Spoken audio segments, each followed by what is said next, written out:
오늘 제가 추천드릴 지역은 평택지제입니다. GTX가 개통을 하면서 A라인이 되게 주목을 받고 BC, D, E, F까지 나오게 됐는데요. 그 중에서도 이미 개통한 A라인에서 연장되는 그 지역들이 있어요. 제가 여태까지 이제 시세가 어느 지역이 많이 올랐나 봤더니 교통 호재도 중요하지만 일자리가 더 중요하더라고요. 자, 우리나라에서 누가 봐도 일자리가 많다라고 얘기하는 지역, 일자리가 많이 늘어나고 있다라고 하는 지역을 꼽으라면 단연, 화성, 평택을 꼽을 수가 있습니다. 거기다가 평택 같은 경우에는 지금 교통 호재가 되게 많은데요. 이 뉴스를 보시면은요, GTX, 동탄, 킨텍스 3개 노선 확정되었다. 이 뉴스가 2016년에 첫 개통한다라는 이 뉴스, 지금 이 유튜브를 보고 계신 분들은 24년에 이 영상을 보고 계시는데 2016년에 GTX가 개통했습니까? 못했습니까? 못했죠. 이때 착공도 못했습니다. 2016년에. 이 뉴스가 언제 나왔냐면요, 2009년에 나왔어요. 2009년에 2016년에 개통한다 그랬는데 실제로 착공도 못했다. 그리고 제일 빠른 A 노선 일부가 24년도에 개통을 하게 된다라는 걸 봤을 때 뉴스에서 나오면은 빠르게 될 것 같고 지금 안 사면 놓칠 것 같다라는 그 교통 호재, 일자리 호재, 뭐 개발 호재 같은 게 있을 거예요. 그 부동산 투자자들 사이에서는 호재를 뭐라 그러냐면 호된 재앙이라고 하거든요. 가격에 영향을 안 주냐? 주기는 줍니다. 이 토지랑 또 아파트는 조금 다른데요. 어쨌든 이 아파트가 수익화되는 데는 시간이 조금 필요하다라는 거예요. 그래가지고 지금 서울까지 30분 걸린다. GTX 발표만 났어. 지금 발표만 났는데 3천만 원 뛰었다. GTX 호재 호가 오르고 문의가 급증했다. 사람들의 기대를 가지고 있는 거죠. 매수 문의가 쓰러져서 GTX 연장으로 지제, 더샵 센트럴시티 인근이 굉장히 지제역에서 제일 가까운 단지예요. 그래서 평택시가 가장 수혜를 볼 것으로 보고 있다. 평택 같은 경우에는 교통 호재도 있고 또 일자리도 있잖아요. 지금 동탄이 그렇죠. 인프라도 굉장히 훌륭하고 서울까지 출퇴근할 수 있을 정도로 교통도 좋은 데다가 바로 옆에 일자리들도 되게 풍부합니다. 자, 그래서 지금 지제역 더샵 센트럴시티 같은 경우에는 벌써 모델하우스도 보고 하고 있다라고 하는 거예요. 자, 그러면 과거에는 어땠을까? 과거에 어떤 지하철 노선이 뚫렸을 때 올랐을까? 이런 생각을 해보게 됐어요. 자, 최근에 뚫린 노선 중에서 봤을 때 9호선이 가장 파급력이 있으면서도 시세에 많이 영향을 줬을 것 같아요. 그래서 이거를 조사를 했어요. 자, 여러분 9호선이 강서구에 언제 개통을 하게 됐냐면 2009년에 개통을 했습니다. 그럼 2009년에 개통했을 때 어땠을까요? 한번 볼게요. 2009년에 개통을 하고 나서는 사실은 계속 떨어졌습니다. 시장이 안 좋았잖아요. 2009년, 2012년이 좀 가장 바닥이었는데 2012년, 2013년까지 계속 떨어졌습니다. 개별 단지도 그렇고 평균 가격도 그래요. 그래서 이 강서구, 가양동이랑 상계동이 거의 이제 막 가격이 이렇게 계속 떨어지게 됩니다. 이걸 평수를 이렇게 없애서 보면은 노원구, 상계동과 가양동은 평균, 평당가로 보면은 거의 비슷한 가격을 유지하고 있던 지역이었어요. 그럼 그 지역이 9호선이 개통했을 때는 바뀌었냐? 9호선이 개통했을 때도 그다지 오르지 않았습니다. 상계동보다 가양동 시세가 뭐 흐름이 더 좋은 걸로 보이세요? 제가 보기에는 비슷비슷한데, 예, 비슷비슷하죠. 더 많이 올락날락 하긴 하지만은 뭐가 더 훨씬 낫다라고 얘기할 수 있을 정도의 시세 차이는 없습니다. 그런데 2016년도 그때쯤 수도권이 상승이 시작이 되고 마곡에 입주가 시작이 되면서 가양동과 상계동은 가격 격차가 많이 벌어지게 됩니다. 그래서 제일 고점에는 이 정도까지 차이가 나게 돼요. 차이 많이 나지 않아요, 여러분? 가양동이랑 상계동이 그게 비슷비슷했었는데 최고점에선 가양동 매매가 11억 7천만 원, 상계동 매매가 7억 4천만 원. 이때는 고만고만했대. 1,000만 원 차이 났던 게 갑자기 차이가 많이 나게 되는 거예요. 자, 이거는 이제 입지의 가치가 바뀌게 된 거죠.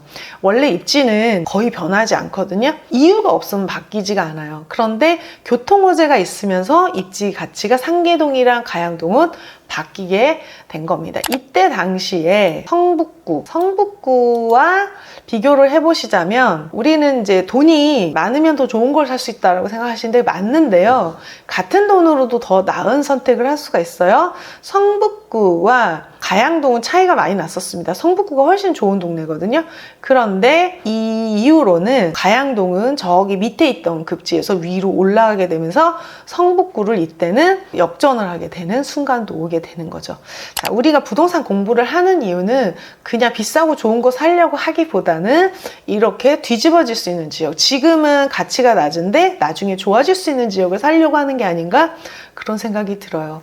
그래서 교통호재에 우리가 많이 집중을 하게 되는데, 아까 보여드렸다시피 개통을 한다고 해서 바로 오르지는 않을 수 있지만 오르는 시기가 됐을 때 많이 오른다 이렇게 생각을 하시면 마음이 좀 더 편할 수 있지 않을까 싶습니다. 자, 그래서 지금은 GTX 연장 라인 너무 빨리 들어가시지 말라는 얘기예요. 불안해서 지금 안 사면 계속 오를 것 같아서 오른 가격에, 말도 안 되는 가격에 너무 미리 들어가시지 마시고 충분히 익었을 때도 기회가 있을 것이다 라는 거예요. 시장의 흐름이 훨씬 더 중요합니다. 자, 발표 나고 실제 나기까지 우리의 계획보다 항상 더 몇 년은 더 걸리기 때문에 기회가 충분히 있습니다. 급하게 안 하셔도 될 것 같아요.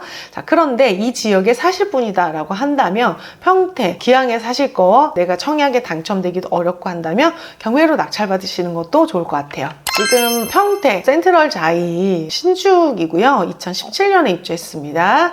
네이버 지도로 보시면은 위치가 어디냐면 여기예요. 여기인데 사실 지제역에서 조금 많이 떨어져 있습니다. 뉴스에 나온 단지는 여기예요. 지제역, 더샵, 센트럴시티. 이 앞으로는 지금 많이 아직 개발이 좀 덜 됐는데요. 이 옆으로도 사실 좌우를 비교를 했을 때 여기는 너무 개발이 안 됐잖아요.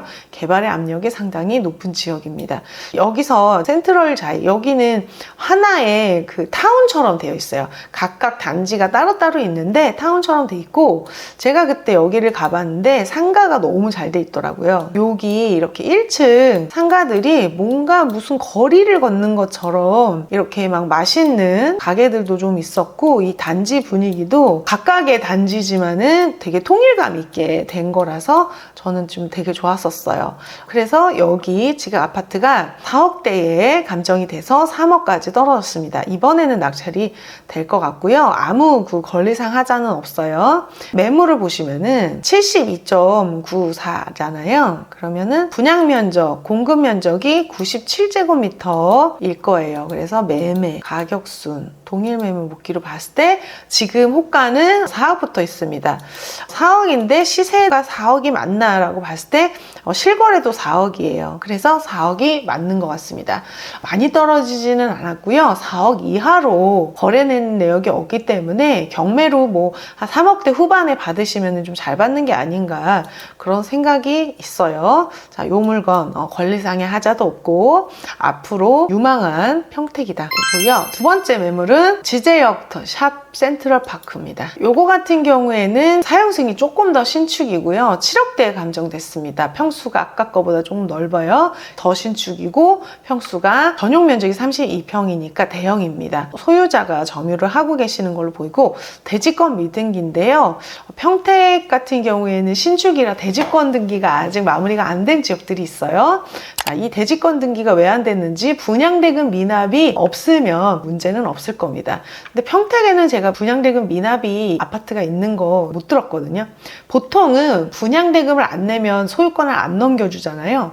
근데 분양대금 미납이 있다는 얘기는 분양이 잘 안 됐는데 일부러 유예를 시켜주고 억지로 분양을 한 경우에 분양대금 미납인 물건이 있어요. 보통 건설사가 분양대금을 안 내면 소유권을 안 넘겨주는데 분양가를 다 안 받았는데도 소유권을 넘어준 경우에 내가 분양가를 다 못 받았으니까 대지권 등기를 못 해주겠다 이렇게 버티는 경우가 있기는 하거든요.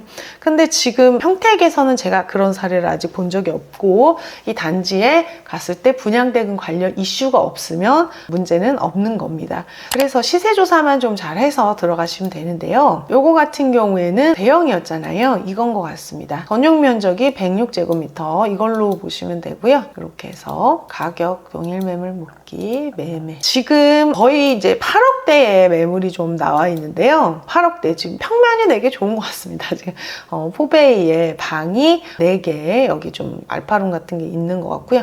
실거래가 이렇게 보시면은 거래가 자주 되지는 않아요. 자주 되지는 않는데 떨어지지도 않는 것 같아요. 떨어지지도 않는다라는 거. 23년에 2개가 거래되는데 둘 다 8억대에 거래가 됐다.